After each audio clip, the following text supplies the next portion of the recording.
በስመ አብ ወወልድ ወመንፈስ ቅዱስ አሐዱ አምላክ አሜን። የቅዱስ አትናቴዎስ አጠራር። ቅዱስ አትናቴዎስ በ298 ዓመተ ምህረት በእስክንድርያ ተወለደ። ሐዋርያት ከዓሣ አጥማጅነት እንደተጠሩ ቅዱስ አትናቴዎስ ደግሞ በልጅነቱ ከጨዋታ ሜዳ የተጠራባት ነው። ስለ ቅዱስ አትናቴዎስ ወደ ቤተ ክርስቲያን መጠራት በተመለከተ ሩፊኖስ የተባለ የዚያ ክፍለ ዘመን የቤተ ክርስቲያን ታሪክ ጸሐፊ የሚከተለውን ጽፏል።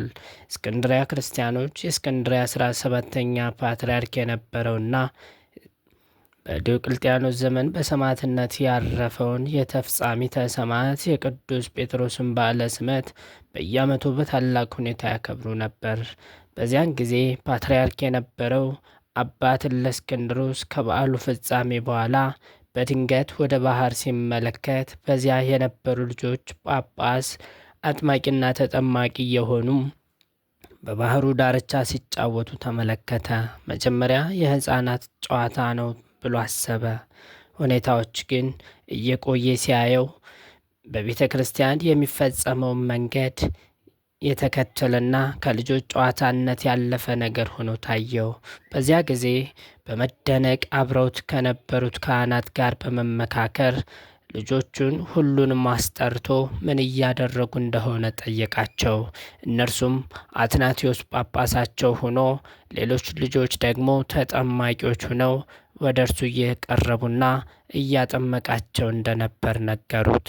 አባ እለእስክንድሮስም በጨዋታ መልክ ሲያጠምቅ የነበረው የጨዋታ ካህን ምን እያለና እንዴት እንዳጠመቃቸው ሲያጠይቃቸው የምስጢራቱ አፈጻጽም መንገድ በትክክል እንደተፈጸመ በመገንዘቡ አብረውት የነበሩትን ካህናት ስለ ጉዳዩ ካማከረ በኋላ እነዚህን በንጹሕ ልባቸው በመለኮታዊ ጸጋ የተጠሩትንና የተጠመቁትን ልጆች እንደገና ማጥመቅ አስፈላጊ አይደለም ብለው በመወሰን ጥምቀታቸውን በማጽደቅ አስፈላጊ የሆኑ ቀጣይ ምስጢራትን ፈጸመላቸው።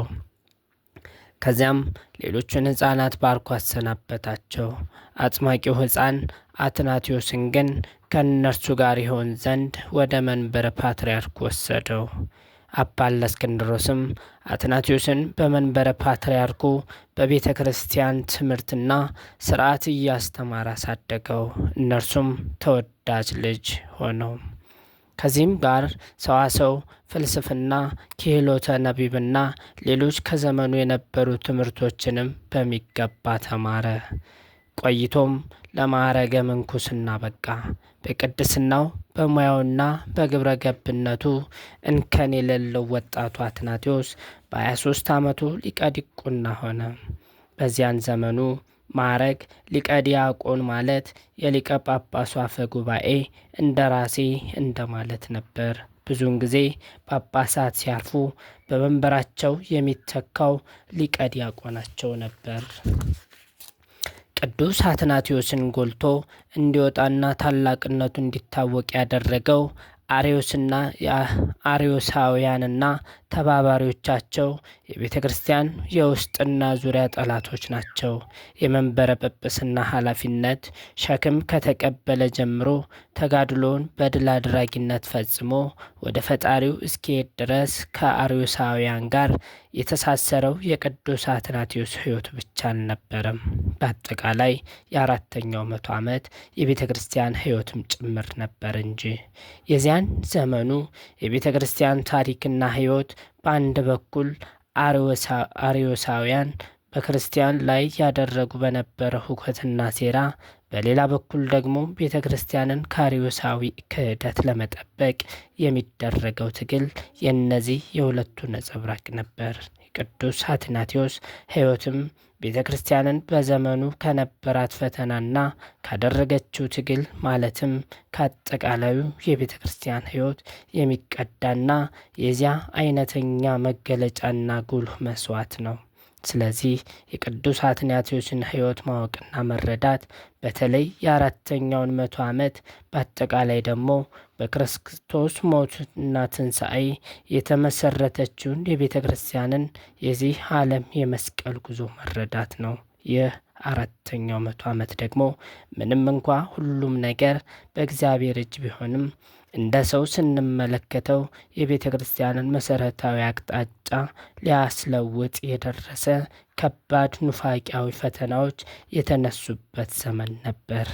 በዚያን ዘመን ቤተ ክርስቲያን ከግማሽ ምዕተ ዓመት ለሚበልጥ ጊዜ ከአርዮሳውያን ጋር ላደረገችው እልህ አስጨራሽ ትግል መለያ አርማውን ወካይ መገለጫው ቅዱስ አትናቴዎስ ነው።